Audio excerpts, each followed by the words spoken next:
네, 이번 순서는 글로벌 이슈에 따른 시장 점검해보는 시간입니다. 하나금융투자 박문환 이사 연결되어 있습니다. 안녕하세요. 네, 안녕하세요. 네, 오늘은 어떤 이야기 준비해 주셨나요? 네, 해외 비과세 펀드의 진입 시한이 올해 말까지죠. 포트폴리오에 가장 먼저 채워야 될 것이 무엇이겠습니까? 당연히 세금 혜택이 있는 상품인데요. 올해 말까지만 한시적으로 열어둔 상품에 좀 욕심을 내실 필요가 있습니다. 그런데 최근 일본 증시가 매우 강하게 상승하다 보니까 일본에 대해 투자하는 것이 어떤지를 질문하시는 분들이 참 많습니다. 그래서 오늘은 일본에 대한 말씀을 좀 드리도록 하죠.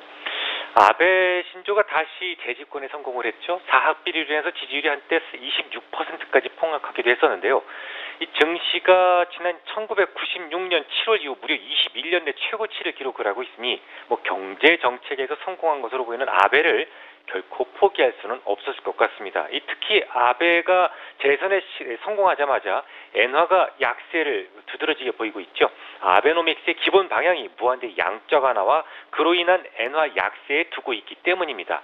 일단 이 부분만으로도 결격 사유가 되겠죠. 해외 비과세 펀드는 매매 차익과 환차익에 대해서만 비과세고 배당과 이자 소득, 환해지에서 발생한 소득에 대해서는 세금이 붙으니까 말이죠. 결국 환해지를 하지 않는 나라에 대한 투자가 좋은데요. 일본은 지난 수년 동안 엔화가 하락하면 주가가 오르고 엔화가 상승하면 주가가 하락하는 그런 모습을 보여왔었기 때문에 일본에 대한 투자에서 환해지는 필수적입니다. 이 증시가 오른다고 하더라도 환해지에 대한 그 비용을 좀 따진다면 거기서 나오는 수익을 따진다면 그다지 이롭지 않을 수도 있고요. 또 그렇다고 해서 엔화 해칭을 해서 이익이 생기면 과세 요건이 성립되는 모순이 생기게 되거든요. 일본에 대한 투자에 반대하는 이유가 또 하나가 있습니다. 물론 후세가 다시 판단할 일이겠지만 저는 아베노믹스를 시장을 기만하는 정책으로 보고 있습니다. 깜짝 놀라셨죠?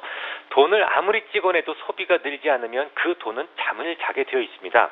이 벤 버냉키가 아무리 돈을 찍어냈어도 대부분 다시 연준 창고로 되돌아 버린 것처럼 말이죠. 경기를 제대로 살리려면 결국 정부가 주도하는 재정 적자 정책과 중앙은행이 주도하는 통화 완화 정책이 함께 진행돼야만 효과를 얻을 수 있는데요. 아시다시피 OECD에서 가장 많은 부채를 가지고 있는 일본에게는 추가적인 재정 정책의 여력은 없었습니다. 당연히 통화 정책에만 매달릴 수밖에 없었던 일본은 아무리 돈을 찍어내도 경기가 전혀 움직이지 않는다라는 것을 자각하게 되면서 매우 도발적인 정책을 구사하게 되죠. 바로 양적 완화를 통해 창출된 현금을 지수 연동형 ETF를 매입하기로 결정한 겁니다. 우리나라로 따지면 코덱스 레버리지 이런 거 말이죠. 물론 초기에는 그보다 작은 돈으로 시작하긴 했습니다만은 연간 6조 엔에 달하는 돈으로 지수형 ETF를 지난 수년간 사고 있으니 주가가 오르지 않을 수가 없었을 겁니다. 제가 6조 원이라고 그러지 않았습니다. 6조 엔이라고 말씀을 드렸습니다. 우리 돈으로 따지면 대략 60조 원이 되고요. 한 달에 5조 원 정도의 큰 돈이 무작정 증시를 매수했단 말입니다. 물론 지난 5년간 아베노믹스를 완전히 실패한 정책으로 보지는 않습니다. 아베노믹스라고 하는 충격요법으로 거의 죽어가던 일본을 구해낸 것은 사실이니까요. 일본에서는 입사를 원하는 사람이 기업에 입사 신청서를 내면 기업은 입사 내정 통지서를 발부하게 되는데요. 얼마나 경기가 좋아 보이는지 내년 봄에 졸업하는 학생들의 88%가 이미 입사 내정서를 받았다고 할 정도로 일본의 고용시장은 거의 폭발적인 수준입니다. 실제로 최근에 발표됐던 기업 체감 지수죠. 단가의 지수를 보면 10년 내 최고치를 기록을 할 정도로 아주 체감 지수도 좋습니다. 그런데 말입니다. 제가 요즘 제 고객님들하고 함께 자전거를 배우고 시작을 했는데요.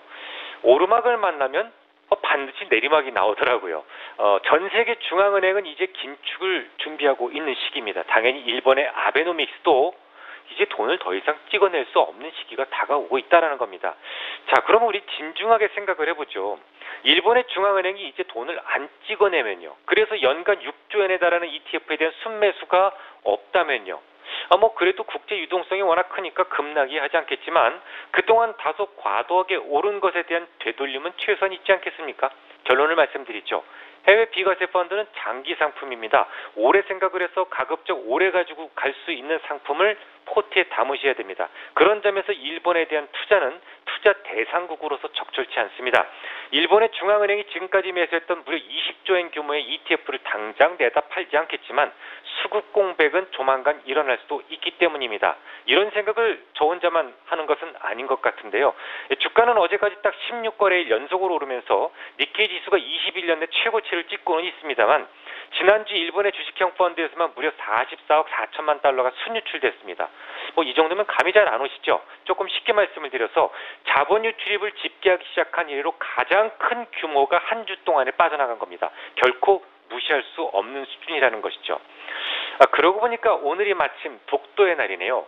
돈을 마구 찍어서 지수형 ETF를 사는 행위는 결국 국민을 속이는 일인데요. 자국민을 속여서 인기를 얻는 것이 우리가 뭐라 상관할 바는 아닌데요. 표심을 얻기 위해서 멀쩡한 남의 땅에 대해서 하는 그런 헛소리는 이미 좀 그만뒀으면 좋겠습니다. 네, 일본에 대한 비과세 투자 펀드는 장기적으로 봤을 때 좀 적절치 않다라는 말씀을 해주셨는데요. 오늘도 말씀 고맙습니다.